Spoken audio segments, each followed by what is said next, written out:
नमस्कार साथियों, आज हम पार्ट 4 में राजस्थानी चित्रकला की हाड़ौती शैली के बारे में पढ़ेंगे। 3 पार्टों में हम मारवाड़ चित्र शैली, मेवाड़ चित्र शैली और ढूंढाड़ चित्र शैली के बारे में पढ़ चुके हैं और देखा कि हमने किस तरह एग्जामों में क्वेश्चन आए हुए हैं और किस तरह क्वेश्चन आने की संभावना और कैसे चित्रकारों के नाम याद रखने हैं, और वन लाइनर फैक्ट्स में हमने खूब सारी जानकारी दी थी। तो अब पार्ट 4 में हम हाड़ौती चित्र शैली के बारे में पढ़ेंगे और हाड़ौती चित्र शैली की 2 उपशैलियां हैं। कौन कौन सी उपशैली है? 2 उपशैली है, जिसमें हम 1 नंबर पढ़ेंगे बूंदी शैली के बारे में और 2 नंबर पढ़ेंगे कोटा शैली के बारे में। फिर हम पढ़ेंगे आधुनिक चित्रकारों के बारे में। तो आज हम इसमें पार्ट 4 3 पार्ट पहले हम ला चुके हैं, तो इसको पढ़ने से पहले 3 पार्ट वो जरूर देखें, फिर पार्ट 4 को देखेंगे।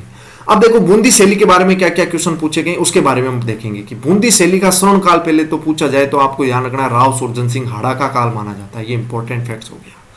दूसरी चीज जो है, ये देखो, ये अगर राजस्थानी विचारधारा की शैली मानते हैं बूंदी को, तो राजस्थानी विचारधारा की शैली मान सकते हो या प्राचीन विचारधारा की शैली मान सकते हैं। तो ध्यान पूछा जाए कि यदि प्राचीन विचारधारा की शैली कौन सी है, मूल शैली पूछा जाए तो मेवाड़ है, और यदि प्राचीन विचारधारा की शैली माना जाए तो वो बूंदी है। ये इंपॉर्टेंट फैक्ट्स में ध्यान रखना आ सकता है, ठीक है।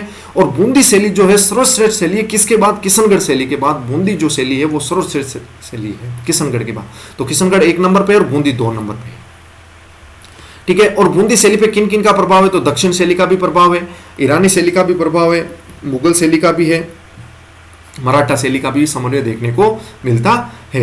और यहाँ पर जो चित्रशाला बनाई गई है वो किसके द्वारा बनाई गई है? राम उमेद सिंह हाड़ा के द्वारा बनाई गई है। तो राव उमेद सिंह हाड़ा द्वारा यहाँ पर जो भित्ति चित्रों का स्वर्ग भी कहलाता है। तो अगर जो चित्रशाला बनी हुई है बूंदी में, जिसको भित्ति चित्रों का स्वर्ग कहते हैं, किसके द्वारा बनी है? तो राव उमेद सिंह हाड़ा द्वारा बनी है। ये इंपॉर्टेंट फैक्ट्स है, ठीक है। और रंगमेल के जो चित्र हैं, अगर पूछा जाए कि रंगमेल के चित्र किसके द्वारा, किसके शासनकाल बने, तो राव शत्रुसाल हाड़ा के समय तैयार हुए थे।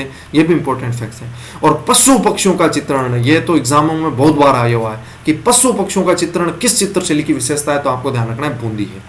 और इसमें देखो सुनहरे और भड़कीले रंगों का प्रयोग हुआ है। ये भी इंपॉर्टेंट है कि कौन सी चित्र शैली में सुनहरे व भड़कीले रंगों का प्रयोग बहुतायत से किया गया है, तो ध्यान रखना वो भी बूंदी है। और इसका प्रमुख चित्रकार वो है वो अहमद अली है। ये इंपॉर्टेंट ध्यान रखना, 1 फैक्ट्स में पूछा जा सकता है। अब कौन कौन से, तो देखो वर्षा में नाचता हुआ मोर, ये भी चित्र मिलेगा। ये भी विषय है इनके चित्रों के। वन में घूमता शेर है, वृक्षों पर कुदकते बंदर हैं, पुरुष आकृति में चित्रण विषय, बिल्कुल चित्रण विषय है। अब देखो प्रमुख चित्रकार कौन कौन से हैं, तो अहमद अली, हम जानते हैं अहमद अली हो जाएगा। अहमद अली हम पहले ही देख के आ चुके हैं कि देखो अहमद अली हो गया, ये देखो अहमद अली, ठीक है।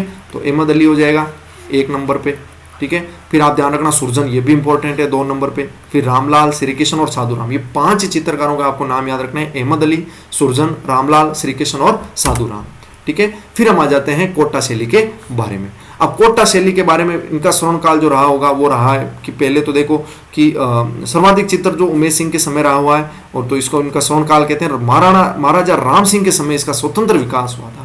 तो कोटा शैली का स्वतंत्र विकास जो रहा था वो महाराजा राम सिंह के शासनकाल में होता। और कोटा शैली में महाराजा उमेश सिंह हाड़ा के समय सर्वाधिक चित्र चित्रित किए गए थे, ठीक है ना। तो उमेश सिंह के समय सर्वाधिक चित्र कोटा शैली में चित्रित किए गए थे। और नारियों को भी शिकार करते हुए दिखाया गया है। ध्यान रखना इंपॉर्टेंट फैक्ट्स है कि ऐसी कौन सी चित्र शैली जिसमें नारियों को भी शिकार करते हुए दिखाया गया है, तो वो कोटा शैली हो जाएगी। और शिकारी दृश्य इंपॉर्टेंट है, तो पशु पक्षी तो बूंदी हो जाएगा, और शिकारी दृश्यों का चित्रण जो है वो इंपॉर्टेंट है, कोटा शैली हो जाएगा, ठीक है। और सबसे बड़ा इसका चित्र है रागमाला सेठ है, जो गुमान सिंह के समय डालू नामक चित्रकार ने। तो देखो ये इंपॉर्टेंट है, डालू नामक चित्रकार यदि कहीं पूछा जाए तो कोटा के लिए फेमस है। किसके लिए फेमस है?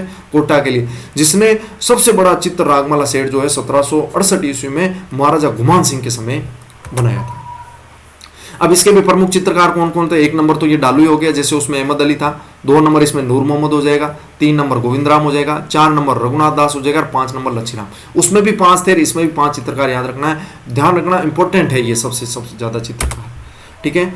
तो ये टोटल हमने 2 जो चित्र शैलियाँ थी, एक तो कोटा और एक बूंदी, जो हाड़ौती चित्र शैली की उपशैलियाँ थी, पढ़ लिया इनको। अब हम देखो आजकल ये भी क्वेश्चन पूछे जा रहे हैं मुख्य आधुनिक चित्रकार कौन कौन से हैं। तो देखो मुख्य आधुनिक चित्रकारों के बारे में मैंने कुछ फैक्ट्स दिए हैं।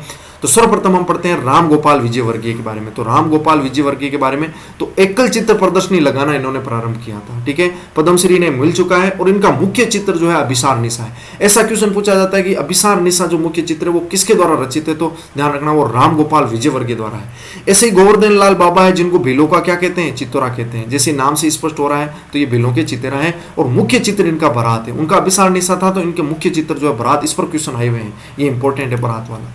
ऐसे ही सौभाग्यमल गहलोत है, इन्हें नीड का चितेरा कहते हैं, ठीक है, इनको नीड का चितेरा कहते हैं। ऐसे ही परमानंद चोयल है, परमानंद चोयल को भैंसों का चितेरा कहते हैं, तो ये थोड़ा याद कर लेना अपनी एक ट्रिक बना के। ऐसे ही जगमन जो माथोड़िया हैं उनको स्वान का चितेरा कहते हैं, ठीक है, इस प्रकार आप याद रखें। कुंदन लाल मिस्त्री है, इन्होंने महाराणा प्रताप के चित्र बनाए थे और रवि वर्मा ने इनके चित्रों को देखकर महाराणा प्रताप का चित्र बनाया था, तो ध्यान रखना कुंदन लाल मिस्त्री ने महाराणा प्रताप का चित्र बनाया था। भूर सिंह शेखावत है, राजस्थानी प्रभाव इन पर सर्वाधिक मिलता है और क्रांतिकारियों और राष्ट्रभक्त नेताओं के चित्र बनाए थे, तो इंपॉर्टेंट है भूर सिंह शेखावत। ऐसा पूछ ले क्रांतिकारी है तथा राष्ट्रभक्त नेताओं के चित्र किसने बनाए थे, तो भूर सिंह शेखावत। ऐसे देखो देवकी नंदन शर्मा है, जो प्रकृति चित्रण सबसे अधिक किया है, इसलिए इनको the master of nature of living object कहते हैं। ऐसे ज्योति स्वरूप कछावा, इन्होंने इनर जंगल नामक चित्र श्रृंखला का चित्रण किया था। तो ये कुछ आधुनिक चित्रकार थे 9 जो मैंने आपको बताए हैं। तो अगर मान लो हमने टोटल देखो कि जो राजस्थान की चित्र शैलियां थी, देखो समझें कि जो राजस्थान की चित्र शैलियां थी उनको टोटल हम 4 पार्ट में लेकर आए हैं और 4 पार्ट में एग्जाम में जो भी क्वेश्चन आज तक आए हुए हैं और जो भी आने की संभावना, इनमें से बाहर नहीं जाएगा। आप कॉन्फिडेंस होकर इस चीज को आराम से पढ़ सकते हैं। अगर ये याद कर ली तो एग्जाम में आपको फुल कॉन्फिडेंस आ जाएगा चित्र शैलियों के बारे में। वैसे चित्र शैलियों को ऐसा मानते हैं इनको रटना आसान नहीं होता, लेकिन एक बार इन 4 पार्टों को वीडियो को देखने के बाद आपको लगेगा कि काफी चीजें आपको अच्छे से आ रही है। यदि इसकी पीडीएफ चाहिए तो डिस्क्रिप्शन में टेलीग्राम का लिंक दे दूंगा, वहां से इसकी पीडीएफ ले लेना। नमस्कार साथियों।